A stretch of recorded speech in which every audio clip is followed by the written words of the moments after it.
In January 2023, I cycled the SHIMANAMI Kaido, the cycle route between Onamichi and Imabari, Japan. It crossed 6 epic bridges and over 6 beautiful islands. It was picturesque, it was stunning, and absolutely horrendous. Turns out partaking in this incredible trip on a cold January day was a mistake, and I thought I wasn't going to make it.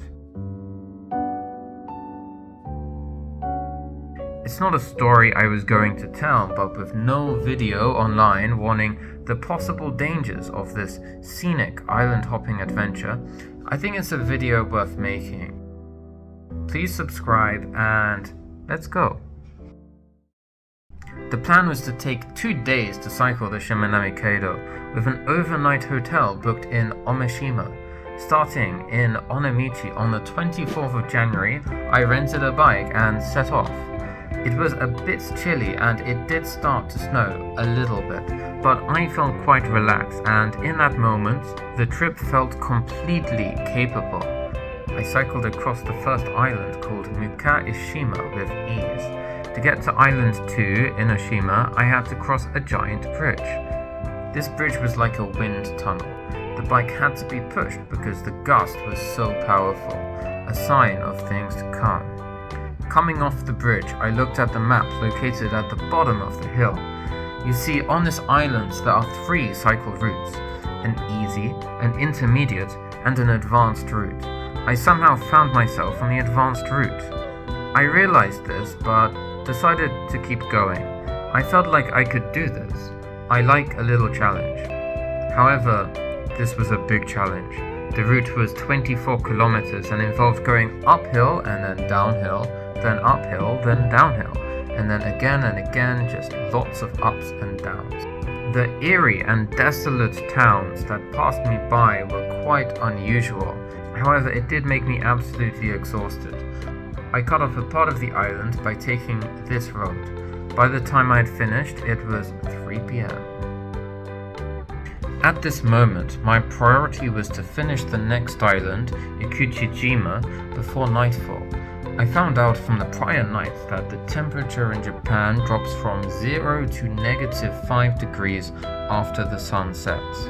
If this was to happen, I would be up Schitt's Creek without a paddle. So I started cycling the 14 kilometers across the flat coastal road of Ikuchijima. Little did I know that this island would absolutely destroy me. The wind was extreme, powerful, bloody freezing, and blowing against me at all times.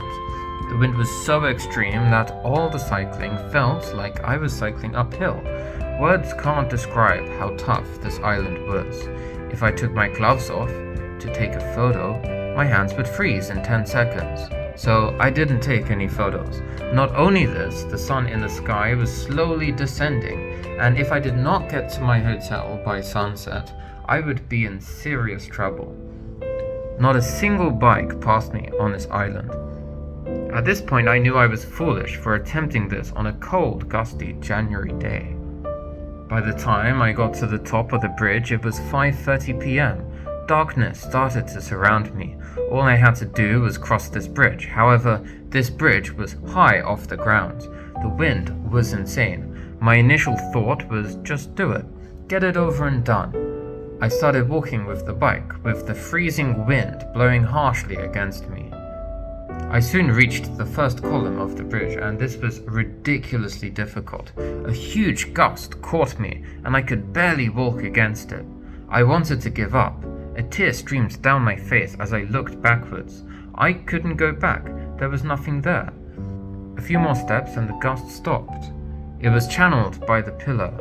The rest of the bridge still had wild and exhausting winds, but they weren't dangerous. I didn't feel like I was going to get blown off from the bridge. It was still one of the most intense moments of my life, seeing the sea below me and the long bridge in front. Once arriving at the other side, my body was close to collapse. My legs were shaking a lot. I stood in an underpass in complete darkness. My bike had no lights. I looked at the hotel on Google Maps and found out it was actually located on the other side of this island, about an hour cycle. My heart sank. I'm absolutely thoroughly screwed. I descended the hill and found myself at a pit stop at the bottom of the hill. The inside was closed.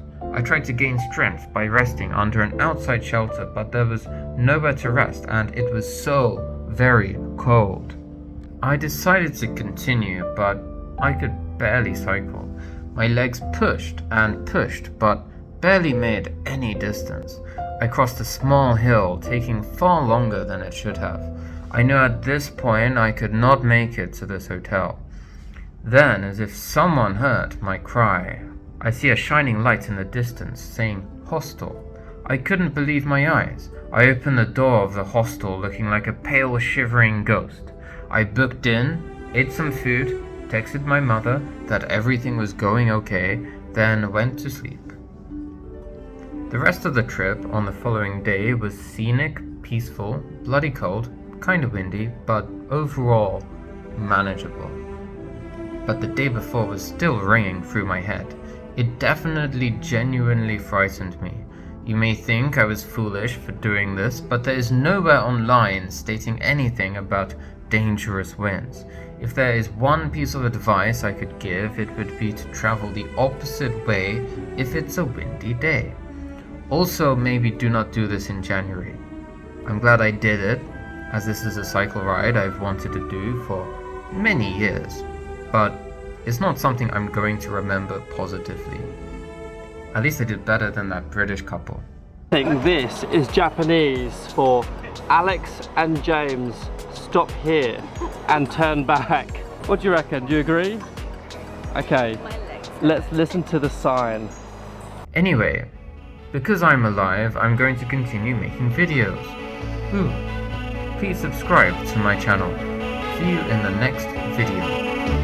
君を見てるこの窓から他の誰かに気づかれないように青い空が君を誘いに行くよ物思い続ける